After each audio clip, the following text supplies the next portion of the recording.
દીકરીએ આરામથી ઉઠવાનું હોય અને વહુએ ઘરની જવાબદારી સાંભળવાની હોય, એટલે સવારે 6:30 ઉઠવું પડે. આ જ તફાવત છે આપણા કુટુંબમાં.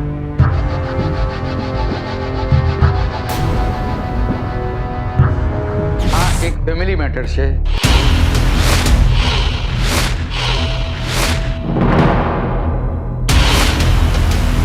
આખો દિવસ મમ્મા જ ઘરમાં કામ કરતી હોય છે.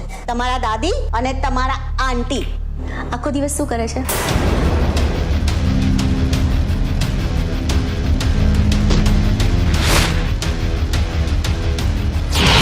અરે આમ દીકરાને ના મરાય, એ હવે મોટો થઈ ગયો છે.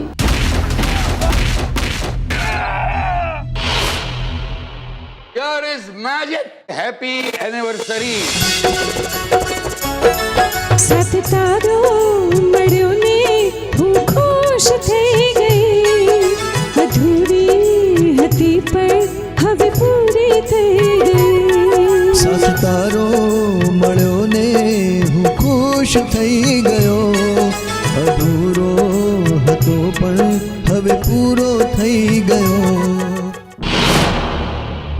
જો હું તને કહેતી હતી ને, જલ્દી કર જલ્દી કર. આ 5 મિનિટ મોડું થયું ને એમાં ચિંતામાં ને ચિંતામાં ઘડિયાળ બતાવવા માંડ્યા. પપ્પા તમારો હાથ દુખી જશે. હા બેટા, તમને કઈ કઈને મારું મોઢું દુખી ગયું છે, તોય તમે લોકો સુધરતા તો નથી. વેલ તમારો કેસ થોડો ડિફિકલ્ટ છે. હવે આપણે વકીલ પાસે જવાનું જ છે અને મોટા ભાઈ પર કેસ કરવાનો જ છે. કઈ સમજાતો તે મારો દોસ્ત કે જમાનો બદલાઈ ગયો છે કે આપણે બદલાઈ ગયા છે.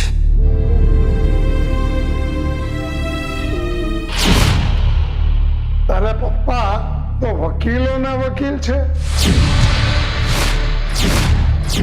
હું જજે છું, દાદાએ છું, ન્યાય બી મારે આપવાનો છે.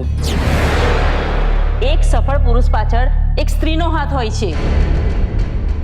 નારી શક્તિ, કિટી પાર્ટી, ઇન શોર્ટ. મારા શોખ છે મોટા, મને ભાવે કરીએ કરીએ. કિટ્ટી પાર્ટી, હા હા કિટ્ટી પાર્ટી, હા હા કિટ્ટી પાર્ટી, હા હા કિટ્ટી પાર્ટી. કિટ્ટી પાર્ટી, હા હા કિટ્ટી પાર્ટી, હા હા કિટ્ટી પાર્ટી, હા હા કિટ્ટી પાર્ટી. આજે બાપ પથારીમાં બીમાર પડ્યો હોય, હોસ્પિટલમાં હોય, તો એ લોકો પાસે જોવા માટે ટાઈમ નથી મા બાપ ને. મારા છોકરાઓને તો બસ પૈસા, કિટી પાર્ટી અને આ જ બધામાં મસ્ત. આવશું નહીં આ દિલમાં તમારા સિવાય કદી કોઈને.